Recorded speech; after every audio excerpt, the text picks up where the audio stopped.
Muy buenas tardes, aquí en una nueva aventura. Esto lo voy a titular Platicando con, y hoy tengo el privilegio de estar con Margarita Saldaña, una conocida y yo podría presumir amiga ya de muchos años, con la que he compartido el trabajo artístico y cultural, particularmente en Azcapotzalco, porque independientemente de lo que hacemos en lo particular y cada uno de nosotros, hay cosas que nos hermanan. Y una que yo respeto y he aprendido hoy particularmente a admirar es esta parte artística de Margarita.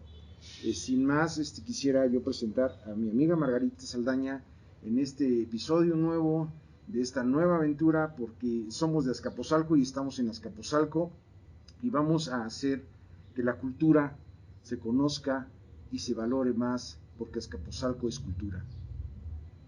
Bienvenida. Muchas gracias, muchas gracias. Pues aquí estamos en tu programa. Me da mucho gusto que me estés dando esta oportunidad de entrevistarme y además de platicar, como bien dices, de un aspecto que a lo mejor poco se conoce, ¿verdad? Me conocen más en el ámbito como una persona que se dedica a la política, pero yo quiero decirles que dentro de la política pues me he dedicado mucho a la cuestión cultural, a la cuestión artística en un momento determinado. Desde mis primeros años, me acuerdo que en 1997-2000 que fui diputada local, pues fue cuando empezamos a hacer el Instituto de Cultura de la Ciudad de México. Así es. Y me tocó participar en la elaboración de la ley para crear ese instituto y darle una forma institucional. Posteriormente ya derivó en secretaría, ¿verdad? Pero desde ahí empezamos a trabajar en eso. Sí, porque son partes que muchas de las veces llegamos a como comunes, a gente de a pie, como la mayoría de los que habitamos en Azcapotzalco, desconocemos, ¿no? Porque hay gente que luego dice, bueno, ¿y de dónde es, no? Y pues yo creo que habría que destacar también ese arraigo y ese amor por Azcapotzalco, porque independientemente de todo, el conocerte a través de la escultura me permite saber una persona pues sensible, conocer a una mujer que tiene ganas de vivir y de vivir bien. Y yo creo que sí se puede vivir bien, y particularmente en Azcapotzalco, por la riqueza cultural y vamos a decir así, de todo lo que en esta demarcación existe, y que muchas de las veces ha sido minusvalorado o incluso desconocido, porque pues no sé si hablamos de muralismo, que en particular es lo que a mí más me concierne y de lo que soy partícipe, pues mucha gente desconoce que tenemos murales no solo de Rivera Siqueiros, O'Gorman, García Bustos y tu servidor, sino incluso tenemos murales del siglo XVI aquí en la demarcación y que han sido poco valorados y poco respetados incluso, que han caído en algunas situaciones de abandono y de desolación. Eso a mí me preocupa y es por eso que yo quisiera que nosotros hiciéramos conciencia cultural, porque esto es lo que nos puede permitir tener una identidad y avanzar como sociedad, independientemente de muchas otras cuestiones o incluso instituciones, porque nosotros como pueblo somos los responsables de nuestros acervos y de nuestros inmuebles y nuestros, vamos a decir así, artistas. Yo a ti te veo como un artista, te veo como una mujer plena, realizada y que además está luchando fuertemente por Azcapotzalco particularmente, que eso sí lo voy a decir siempre, y por México, que creo que es algo importante y más en este mes de marzo, en el que de alguna manera u otra sabemos que es así como rimbombante el Día de la Mujer. Y yo creo que si entendiésemos y aceptásemos este valor tan grande de la mujer, educacionalmente y culturalmente, estaremos mucho mejor. Habría menos agresiones, menos de todo. Y yo creo que si logramos ver que hay mujeres como tú que pudieran ser vistas como punta de lanza o como ejemplo, entenderíamos más. Porque obviamente como todos tenemos defectos y todos cometemos errores. Lo que a mí sí vamos a decir, me cuarta en algún momento son los prejuicios, ¿no? Porque a veces encasillamos a alguien en algo y de ahí no lo queremos ver como otra cosa o como otra persona o como algo más. Y eso es lo que a mí me interesa particularmente en este programa y en esta línea de dar a conocer a las personas, porque a mí me gustaría que me platicaras por qué amas Azcapotzalco, ¿Por qué te interesa Azcapotzalco? ¿Por qué eres tan aguerrida en la lucha como mujer por tu México, por esta localidad? Pues mira, yo creo que el amor por Azcapotzalco lo tengo porque aquí nací. Yo soy de aquí de Azcapotzalco, nací en la colonia Santo Tomás. Es un barrio, más bien el barrio de Santo Tomás. Ahí nací yo. Estudié en las escuelas de Azcapotzalco. Estudié aquí atrás de la parroquia de Azcapotzalco. Ahí había una escuelita que hoy tiene otro nombre, pero en aquella época se llamaba el Club Infantil Francisco González Bocanegra. Ahí salía uno de la parroquia, de los claustros, e inmediatamente enfrente estaba la escuela. Ahí estudié el kinder, la primaria. Luego fui alumna de la secundaria 54. Ahí estuve, me tocaron los 15 años de la secundaria 54, por ejemplo, ¿no? Una gran fiesta que se hizo con todos los alumnos. Posteriormente estuve en la vocacional 8, que también está aquí en la Avenida de las Granjas, aquí en Azcapotzalco. Lo único que estudié fuera de Azcapotzalco fue la licenciatura, que la hice en la Esmeralda. Sí, cuando la Esmeralda estaba en San Fernando, desde entonces, ahí fue donde yo estudié.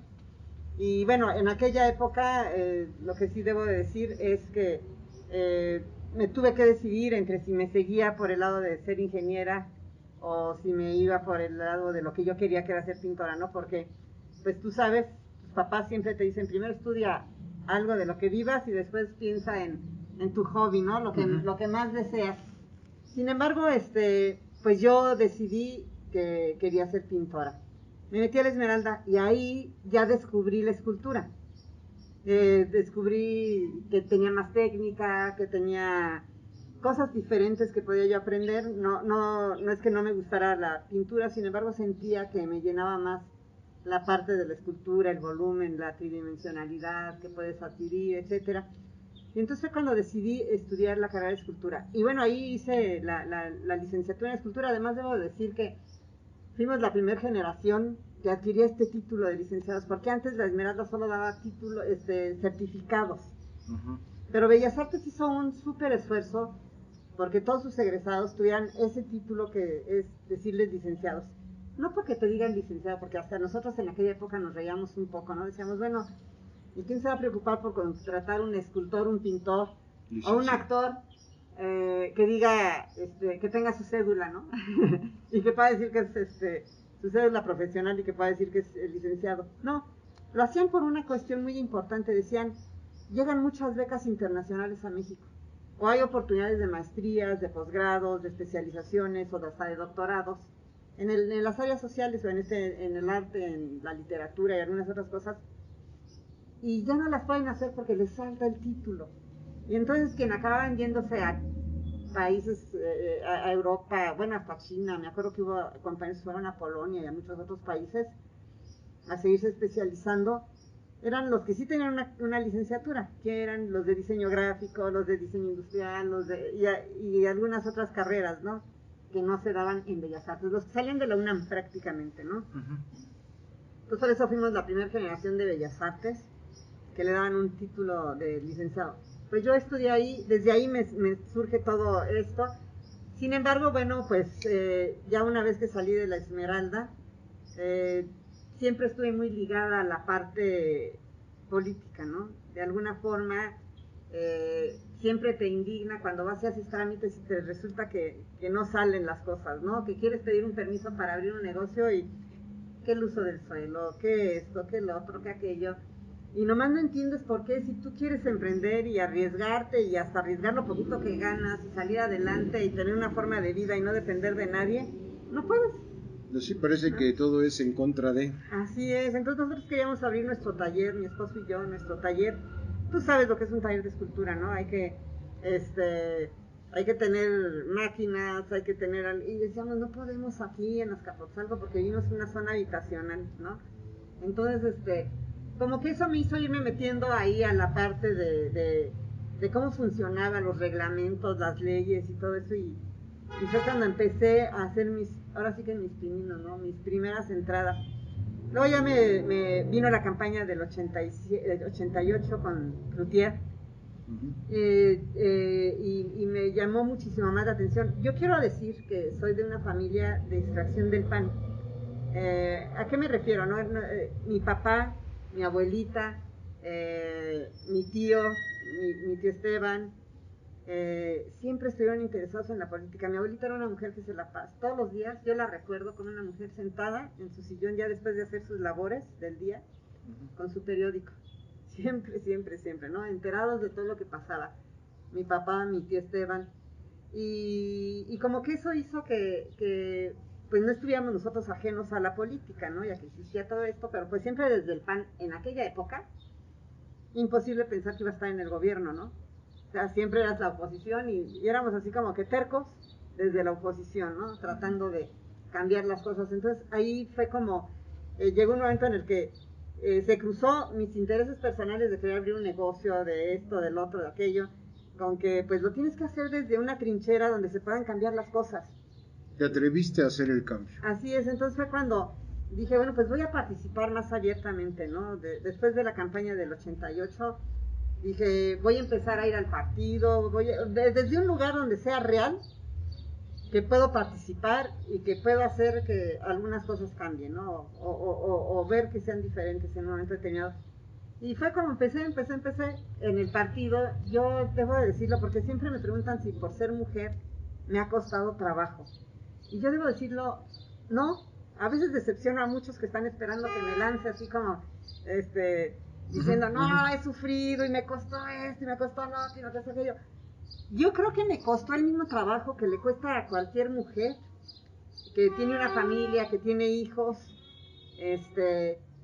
pues tener una actividad profesional, ¿no? O sea, yo creo que el tener el valor para tomar una dejas? decisión Así y es. hacer un cambio en la vida particular, esto va a generar un cambio a gran escala, porque hay un punto de origen, un punto de quiebra, y eso es lo que va a detonar y va a hacer que la mujer o el hombre se note, pero no por género, sino por el hacer, y creo que eso es lo que a mí me gustaría que quedara establecido, porque bien dices, y es algo de lo que yo admiro de ti, y no lo digo por quedar bien, sino porque yo admiro a las personas que determinan y deciden hacer, y no se ponen a pensar si es difícil o si es caro, sino se ponen a hacer lo que ellos decidieron ser o lograr, que ese es el cambio, y creo que es el cambio que tenemos que hacer para que podamos estar mejor.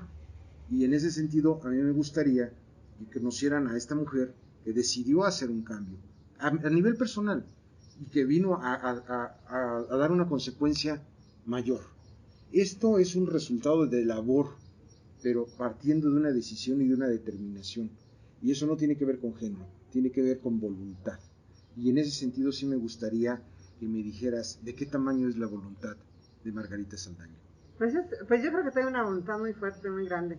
Pero como te digo, yo empecé así de no puedo hacer esto, pues vamos a ver cómo sí puedo hacerlo, ¿no? ¿Cómo lograrlo? Y entonces me empecé a meter.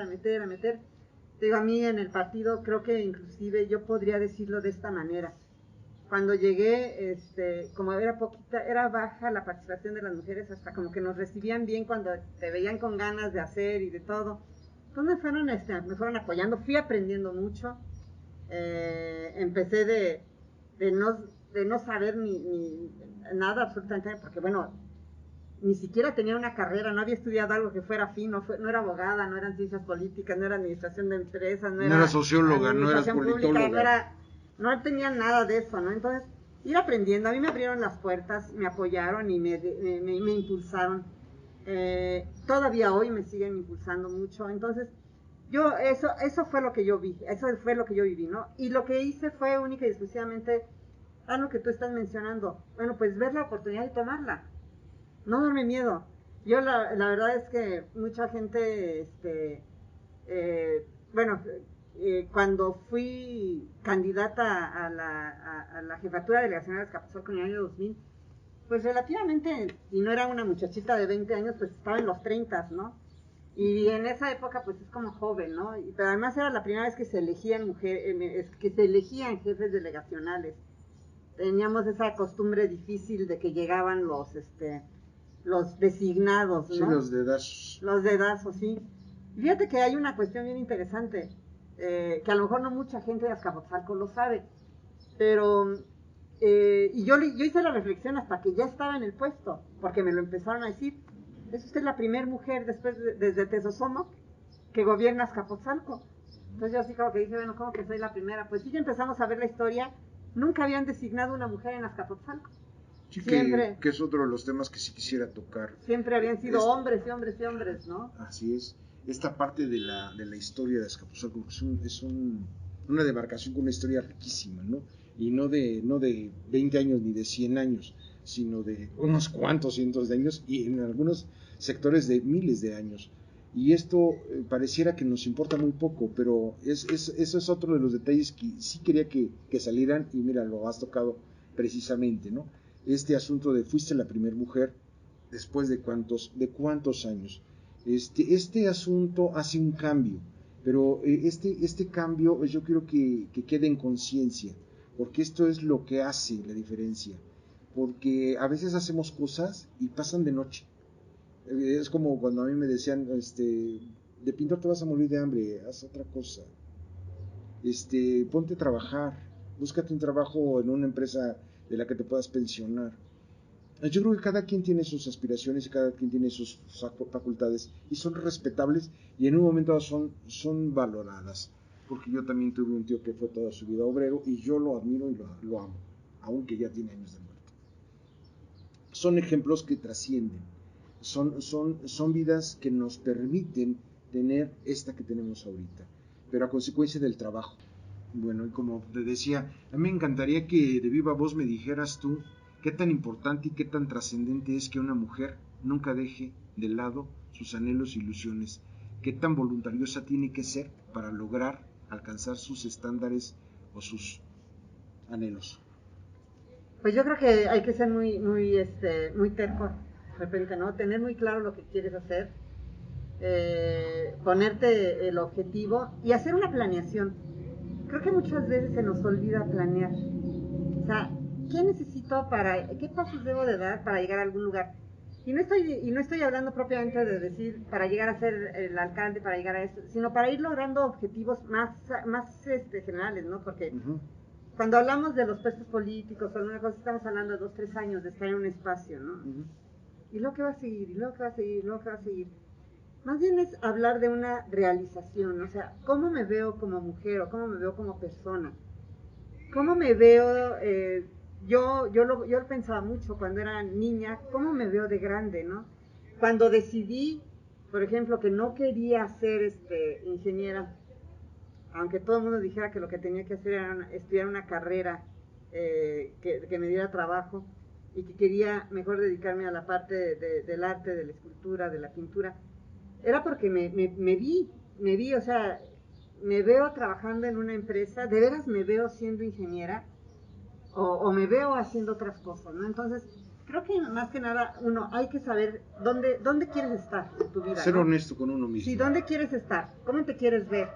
¿Te quieres ver en un hospital atendiendo? ¿Te quieres ver en un taller trabajando? ¿Cómo te quieres ver? Y entonces hacer una planeación para caminar hacia ese lugar, ¿no? Y entonces ahí es donde empiezas. Pues tengo que estudiar esto, tengo que caminar por acá, tengo que rodearme de esto, tengo que hacer el plan, ¿no? Y también, bueno, y cuando tienes que dar giros en tu vida por alguna razón, pues empezar a ver, ¿no? O sea, decir, bueno, voy logrando, ahorita quiero ir hacia este camino, ahorita quiero lograr abrir un negocio. Cuando finalmente yo, por ejemplo, decidí meterme en la política, yo sí me acuerdo que lo platiqué con la familia, ¿no? Porque la familia te acompaña. Así es. No puedes tú, no es que tomara uno permisos, es que uno consensara que lo que piensa uno hacer, hay un acuerdo. Y si no lo hay, bueno, pues ver de qué manera hacemos que haya el acuerdo, ¿no? Sin perjudicar a la familia. Sí, porque hay orígenes y hay en un momento dado acompañamientos y hay dignificación a consecuencia de esta, ¿cómo decir?, unión que me permite fortalecerme. Y es algo que también me interesaría dejar de notado, el hecho de que como mexicanos a veces pareciera que estamos más ocupados en dividir y restar, más que en sumar y multiplicar. Y creo que ahí tiene un papel vital la mujer, que tiene que ser esta persona que de alguna manera u otra educa, pero a mí me gustaría que se viese que educa con el ejemplo, con la voluntad, con la dignidad, con el carácter que determina que una decisión llegue a buen puerto, a buen término. Porque como bien mencionas, ¿cuántos de nosotros como ciudadanos, pues te preguntan qué quieres ser de chavito y bombero, policía, no sé, y ahora ya otras cosas, porque ni las quiero mencionar de cómo se está degradando todo esto, pero nunca analizamos el cómo y el por qué, y no tenemos un acompañamiento familiar que nos permita o nos arrope llegar a ese término. Y es ahí donde creo que la mujer es vital. Es por esto que yo quisiera seguir insistiendo en esta parte. La mujer es el punto de partida, es el origen de la familia, es el todo. Y si no sabemos respetar, y también si ellas no se respetan, pues estamos perdidos. Estamos perdidos como sociedad y estamos perdidos como especie incluso, creo yo. Porque sí, para mí ha sido muy triste ver que incluso en otras partes del mundo existen este tipo de agresiones, existen este tipo de discriminaciones y cosas. Pero también hay mujeres que han venido a sentar precedentes, que han venido a ser ejemplo, que han venido a ser patria, que han venido a ser, no sé, una voz, ¿sí? Y ese es el carácter que yo quiero que quede claro. La mujer en México tiene voz y voto. La mujer en México tiene carácter y tiene identidad. Y eso es lo que tenemos que poner en primera línea. Y es por ello que yo tenía la necesidad de hablar contigo para que tú me dijeras de primera línea qué tanto cuesta y qué tanto vale ser una mujer definida, autosuficiente, capaz y determinada. Pues cuesta esto que estoy diciendo, ¿no? Tener la capacidad pues, lo que bien resumiste, saber a dónde quieres ir y planear cómo puedes llegar a ese lugar, ¿no? Y después tener esa posibilidad de ir haciendo consensos, ¿no? Desde tu familia hasta el lugar donde te vas desarrollando poco a poco, de ir platicando con todos para que más que vernos como solas, veamos cómo nos vamos haciendo acompañar, ¿no? Y haciendo acompañar de más mujeres y de más hombres, ¿no? Eso es muy importante. Creo que se resume en la posibilidad de saber hacer equipo, ¿no? En esa posibilidad de saber compartir las metas y ponernos todos a trabajar, ¿no? Entonces, creo que esas son las cuestiones que hacen que podamos salir adelante, independientemente de si eres hombre, si eres mujer, ¿no? Si no vas siguiendo algunas cuestiones, difícilmente llegas.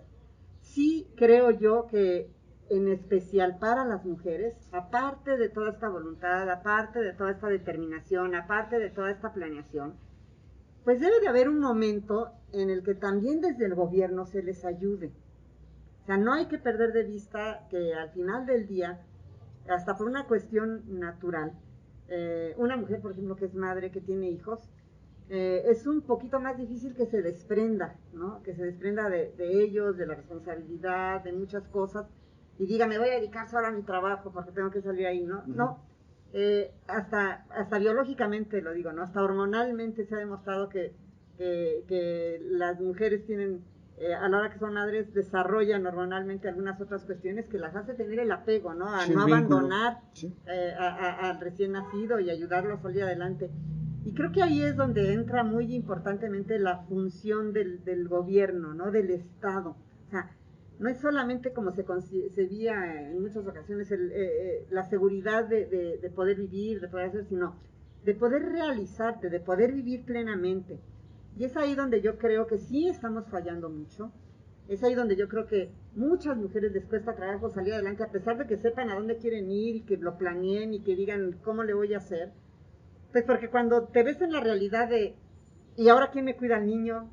A la niña, ¿y ahora en dónde lo dejo? Y la escuela de tiempo completo ya no es de tiempo completo, y la guardería que tenía ya no está, y el apoyo que me daban ya no me alcanza, o ya no me llegó, y entonces empieza así a como que a descuadrarse muchas cosas, Sí, de por ¿no? sí no es simple. La vida creo que es una lucha diaria. No es imposible ni es una lucha amarga. Yo creo que cuando bien lo planteas tú, cuando tenemos un por qué y para qué, todo lo que hagamos va para eso y esperamos la recompensa que nosotros nos vamos a construir a consecuencia de ello. Sin embargo, todos estos avatares que se van sumando y que en lugar de lo que comentaba hace unos minutos contigo, pareciera que como mexicanos estamos más acostumbrados a dividir y a restar más que a sumar y multiplicar. Y yo obviamente entiendo que el gobierno no tiene la obligación de resolverme la vida ni a mí ni a nadie, pero sí por lo menos permitirnos un poquito, una manita, ¿no? Sí, facilitarnos, como decías, que no llegas y que tienes que aventarte 1000 trámites para levantar una cortina, ahora aparte 1000 trámites para hacer cualquier otra cuestión hasta de salud, ¿sí? Entonces eso está canijo. ¿Por qué? Porque legalmente todas estas partes legislativas pareciera que están en pro del no desarrollo. Y eso no es una crítica, ese es un reclamo, ¿sí? Porque, carajo, en lugar de que se facilitasen las cosas para que nosotros, como bien dices, todos los que estamos de este lado, hombres y mujeres, que tenemos alguna idea o algún anhelo, pues por lo menos no llegáramos y nos dijeran, híjole, es que si no me traes la fotostática de la carta de alumbramiento del perro que todavía no tienes, pues no te voy a dar el permiso. Estas cuestiones se van sumando a todas las adversidades que ya por sí, como dices, ya están tácitas, pero ahí es a donde se ve el carácter y el temperamento. Y yo a Dios gracias, haciendo mención de esta parte, he conocido mujeres que han tenido la fuerza para lograr llegar, con todas las adversidades en contra. En ese sentido, quiero que son ejemplos, sí, pero también son voces que tenemos que hacer llegar a todo lo alto para que no nada más sea la lucha de una mujer, sea la lucha de las mujeres, por una nación, por una familia, por un total. Entonces me queda más que claro que una mujer arropada por la familia y en un momento con facilidad gubernamental o legal es más viable que triunfe en la vida. Pero independientemente de eso, yo creo que no debe dejar de luchar nunca, con y sin, y a pesar de, porque creo que es así. Lo importante es que nosotros sentemos precedentes y hagamos más cómodo, más viable el camino. Y en ese sentido es en el que yo creo que tenemos que aportar, cualquiera de nosotros desde nuestra trinchera y a nuestro nivel. Porque pues sí, habrá quien haga más, habrá quien haga menos, pero de alguna manera u otra, vuelvo a insistir en el punto, debiéramos aprender a sumar y a multiplicar. Así es, yo creo que además no hay que perder de vista la situación actual que estamos viendo en este país. Es tremenda la violencia que hay contra las mujeres. La violencia no solamente la física, la psicológica, la de género, la política, hasta la económica, feminicidios, la discriminación, la falta de oportunidades, la falta de igualdad, la falta de equilibrio, la falta de muchísimas cosas. Yo creo que desde ahora, desde esta trinchera, desde la política, que es en la que yo me desarrollo, hay que trabajar mucho por esas mujeres, por lograr que estas cosas cambien. Yo creo que hemos logrado mucho a nivel político, o sea, ya hemos logrado que la paridad en todos los gobiernos, que la paridad en el legislativo, la paridad en el ejecutivo, la paridad en el judicial y que haya mitad hombres, mitad mujeres, pero es en el ámbito gubernamental. Donde esto no se ha logrado y no se ha podido aterrizar es en aquellas mujeres que no se dedican a la política. Sí, en el ámbito social, en el de a pie, porque es allí donde se origina todo esto, que es lo que yo comentaba, ¿no? De alguna manera u otra es increíble, porque también es irreverente creer que el gobierno me va a resolver, o que la ley me va a resolver. Es imposible si desde el origen mismo, desde el seno mismo de la familia, se dan estos sesgos y estas agresiones, desde que la mamá le dice a la hija, atiende a tu hermano, en lugar de pues capacitarlos a ambos para que los dos sepan hacer un huevo estrellado y sepan que ahí está esta situación de dignificación en equilibrio, porque pareciera que estamos así, hasta como que en contra, pero a veces yo he comentado con algunas amigas que pues que me disculpen, pero pues la mamá empieza a crear este tipo de monstruos. Así es. Pues hay que trabajar mucho en ese sentido. Yo creo que son dos aspectos. Uno, el interno, el familiar, la casa, desde la misma casa, pero también el externo, el social. O sea, ¿cómo le vamos haciendo para que verdaderamente esta paridad, esta igualdad y todo esto que se ha logrado, por ejemplo, a nivel político en el ámbito de la administración pública, ahora trascienda hacia el otro lado, ¿no? Y vuelvo a decirlo, creo que una de nuestras misiones es ver qué necesitan las mujeres y ver cómo se los acercamos. Necesitan guarderías, ver que haya guarderías. Necesitan escuelas de tiempo completo, que la escuela de arte completo funcione y que de enseñanza de tiempo completo funcione y que funcione bien, necesitamos darles otras actividades, bueno, pues que haya la de la parte deportiva, la parte artística, la parte cultural, que sea de fácil acceso. Nada de eso existe en nuestro país, nada de eso es fácil. Yo vuelvo a insistir, hoy en día, al final de todo, y con toda la disparidad, toda la desigualdad, toda la violencia que existe, para que una familia salga adelante, ya sea una familia donde está el papá y la mamá, o una familia de una madre soltera, o de un padre soltero, se necesita la participación de la mujer. Y se necesita en consecuencia buscar que las cosas sean un poco más fáciles. De por sí nada es fácil, pero si a eso le agregamos que tampoco hay las posibilidades. Sí, porque pareciera que hay más oposición que posibilidad. Así es. Y eso es con lo que tenemos que luchar. Para ir cerrando, ¿qué te gustaría compartirnos como chintololos, como azcapotzalquenses? ¿Y qué le dirías tú a este pueblo en el que naciste?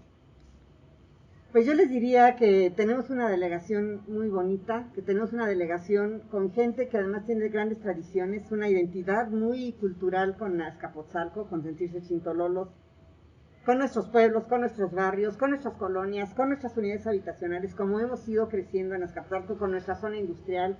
Vamos, todo eso nos envuelve, pero que tenemos que hacer lo posible porque todo eso nos sirva.